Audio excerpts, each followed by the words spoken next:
Hello student, welcome to effort English class.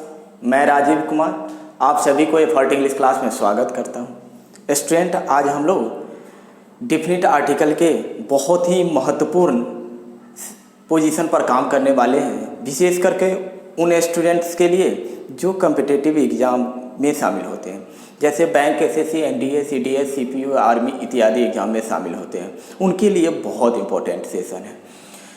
अभी हम लोग डिफिनिट आर्टिकल के पोजीशन पर काम कर रहे हैं। इससे पहले हम लोगों ने इंडेफिनिट आर्टिकल के सारे कॉन्सेप्ट पर काम कर चुका है, जो कि आपके लिए बहुत इंपॉर्टेंट सेशन है। जो लोगों ने उस वीडियो को नहीं देखा है वो लोग निश्चित रूप से उसको देखें और आगे सारे वीडियो को देखते रहें, क्योंकि मैं वही सब करने वाला हूं आपके साथ जो कंपटीशन के एग्ज़ाम में पूछा जाता है। और मैं सुनिश्चित करता हूं कि उससे बाहर क्वेश्चन नहीं आएगा। आप एक बार इसे देखिए पूरे वीडियो को, बाहर क्वेश्चन नहीं आने वाला है। तो हमने डिफिनिट आर्टिकल पर जो बात कर रहा है अभी आपके सामने, ये डिफिनिट आर्टिकल के भाग 2 में हम लोग हैं। इससे पहले भी एक वीडियो जो डिफिनिट आर्टिकल में द के प्रयोग पर हमने बात कर चुका है। उससे पहले भी डिफिनिट आर्टिकल के कॉन्सेप्ट पर बात कर चुका है। लेकिन अब ये जो हम बात कर रहे हैं पूरे कंपटीशन के लिए बात करें, कंपटीशन के एग्जाम में कैसे जो है कि इसे हम लोग डील करेंगे जब या इससे बेसिस अगर प्रॉब्लम आपके एग्जाम में आता है तो पूरे वीडियो को देखिए, आपके लिए बहुत फ़ायदा होने वाला है। ये समझ लीजिए कि एग्जाम का क्वेश्चन छूटेगा नहीं अगर एक बार वीडियो को देख लेते हैं आप तो चलिए हम लोग देखते हैं। पिछले क्लास में स्टूडेंट हम लोगों ने बात किया था कि कोई भी नाउन हो, चाहे कॉमन नाउन हो, एब्स्ट्रैक्ट नाउन हो, प्रॉपर नाउन हो, यानी कोई भी noun, countable noun, uncountable noun, कुछ भी हो, मटेरियल नाउन हो जाए, सिंगुलर नाउन हो, प्लूरल नाउन हो, कोई भी हो, अगर वह नाउन के बाद preposition of, O F, of या रिलेटिव प्रनाउन कहने का मतलब है हु आ जाए, हुज आ जाए, व्हिच आ जाए, हुम आ जाए इत्यादि वर्ड आ जाता है तो उस नाउन के पहले द का प्रयोग होना चाहिए, जो कि पिछले क्लास में हम लोगों ने इस स्ट्रक्चर पर काम किया था। उसी को एक बार रिकॉल करते फिर आगे हम लोग चलते हैं। हमने बात किया था कोई भी नाउन हो, उस नाउन के बाद प्रीपोजिशन ऑफ और रिलेटिव प्रनाउन आ जाए तो इस नाउन से पहले द का प्रयोग होना चाहिए, जो कि एग्जाम में नहीं देता है, यही तो गलत होता है। यहाँ तक कि प्रॉपर नाउन, अभी आपको मैं बता रहा हूँ कि प्रॉपर नाउन में भी द का प्रयोग करना पड़ेगा जब ऐसे स्ट्रक्चर को वह फॉलो करेगा। जैसे एग्जाम्पल में देखते हैं, he is Mahatma Gandhi of my school. और इस तरह से एग्जाम में एरर होता है, इस तरह से एरर आपसे पूछा जाता है।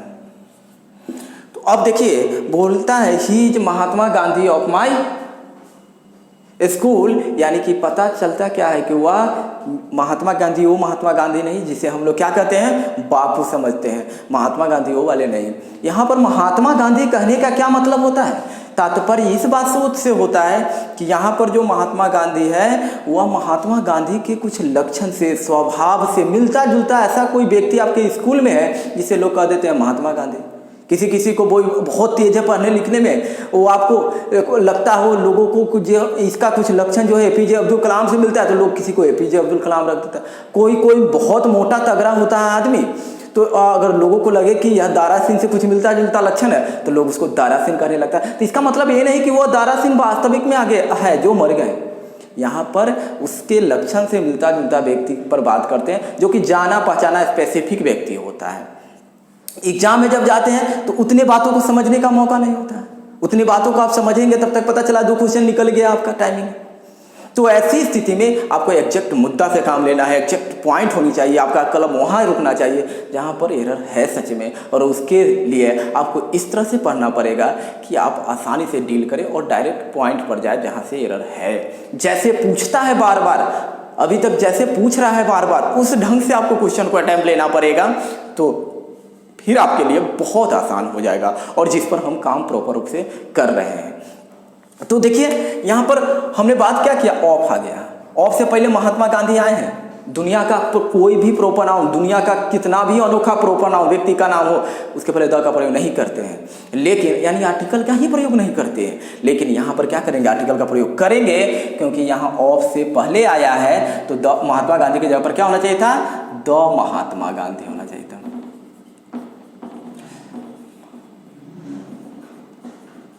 महात्मा गांधी होना चाहिए, यानी ये नहीं होकर ये सही है।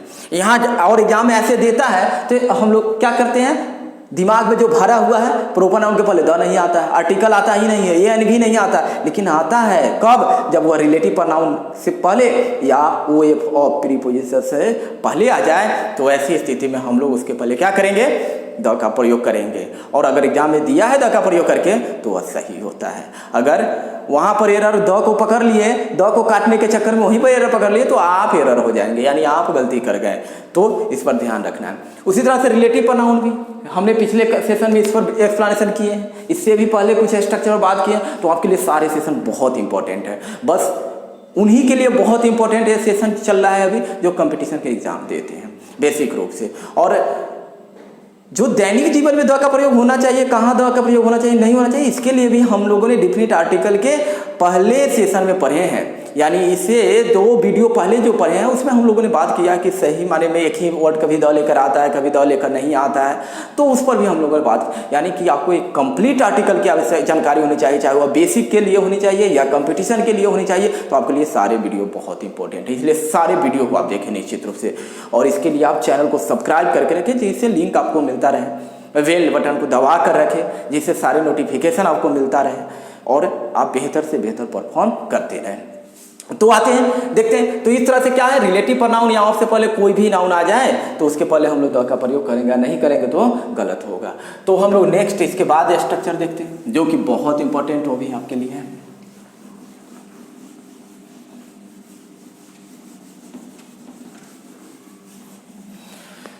नेक्स्ट स्ट्रक्चर देखिएगा, नेक्स्ट स्ट्रक्चर है, देखिएगा, कोई भी नाउन आ जाए, फिर वही बात हम बोलना चाह रहे हैं, दुनिया का कोई भी नाउन होना चाहिए, सिंगुलर हो, प्लुरल हो, काउंटेबल हो, अनकाउंटेबल हो, कुछ भी हो, कोई मतलब नहीं, उसके पहले अगर वेरी आ जाए, उसके पहले सेम आ जाए, उसके पहले होल आ जाए, तो यहाँ पर द का प्रयोग होना चाहिए। बिना द के लेकर आ जाए तो समझ लीजिए सेंटेंस में एरर है। यानी क्या, तो सेम बॉय, सेम बॉय गलत हो गया, एग्जाम्पल में बात कर रहे हैं हम, ये गलत हो गया, इसके जगह पर क्या होना चाहिए था, the same boy, the same boy, ये गलत हो गया। यानी कोई भी नाउन आ जाए, द सेम, यहां तक मटेरियल और कुछ आ जाए कोई मतलब, सेम वाटर, सेम वाटर गलत हो गया है, इसके जगह क्या होना चाहिए था, द सेम वाटर।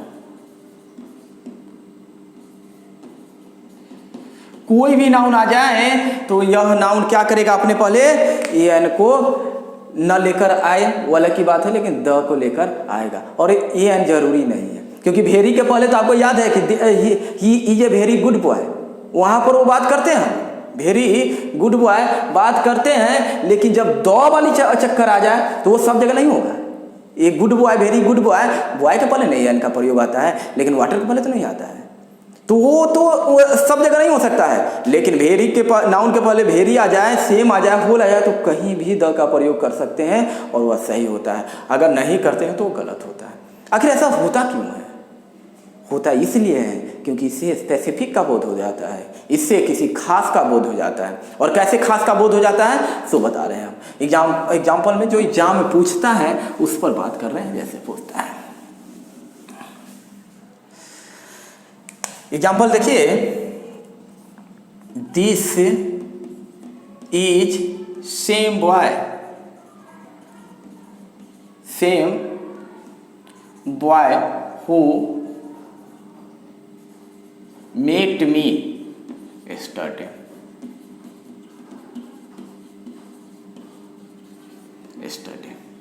अब देखिए यहाँ पर इसी को तो बांट देता है, कॉन्सेप्ट को जड़ पर जाइए, एरर तो फट से धराएगा आपसे, एरर आपका अधीन हो जाएगा, आपका गुलाम हो जाएगा। बशर्ते आप बेस को सही कीजिए, बेस जो कॉन्सेप्ट है उस कॉन्सेप्ट को सही कीजिए, आप देखिएगा कोई प्रॉब्लम आपका नहीं रहने वाला है।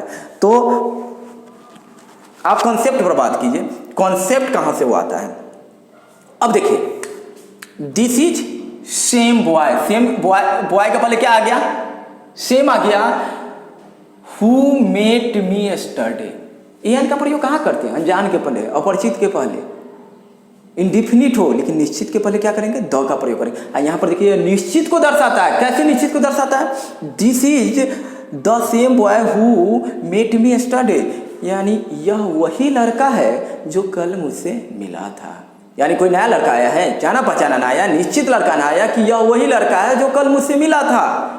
और ऐसी स्थिति में जाना पहचाना की बात हो गया, निश्चित की बात हो गया, तो वह द लेकर आएगा।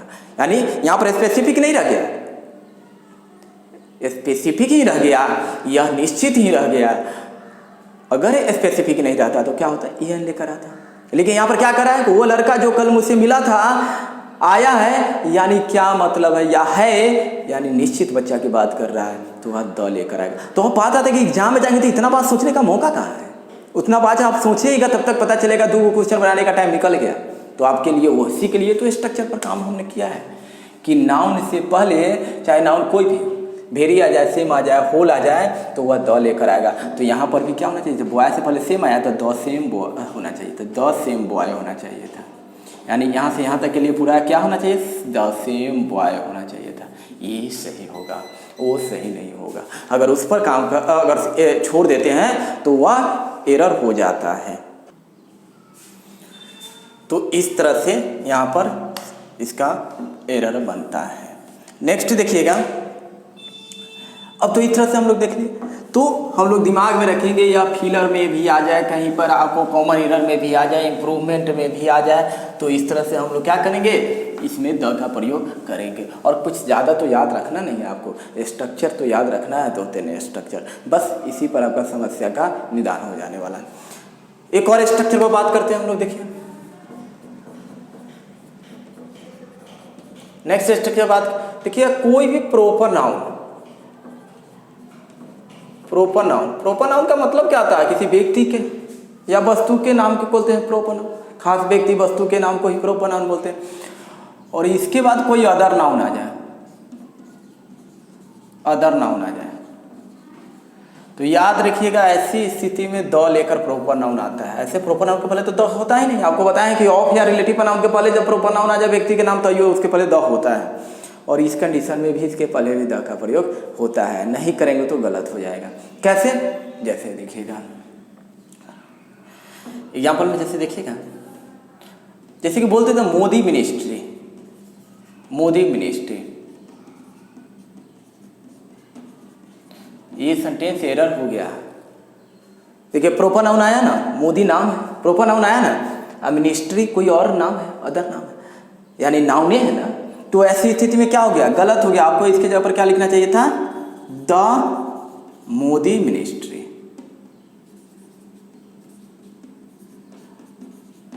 तो इस तरह से आपका एरर होता है। तो ये अभी तक हमने जो बताया आपको स्ट्रक्चर बेसिक बताया है कि स्ट्रक्चर बेसिक एग्जाम में क्वेश्चन जो कैसे आते हैं। और एक बातों को जान लीजिए, कंपटीशन के एग्जाम में बेसिक रूप से अधिकतर जो क्वेश्चन आ रहा है वह स्ट्रक्चर बेसिस से प्रॉब्लम आ रहा है। तो आप स्ट्रक्चर जो अभी तक जो पिछले क्लास में पढ़ाया आपको मैंने, अभी जो पढ़ाया है, इसको एकदम बारीकी से आप याद रखें। अगर इसको याद नहीं रखेंगे तो फिर प्रॉब्लम होगा। इसलिए प्रॉब्लम होगा कि आपके कॉन्सेप्ट आपके यूज के लिए है, यानी आप कहाँ द का प्रयोग करें या कहाँ ना करें उसके लिए प्रयोग करने के लिए अच्छा है।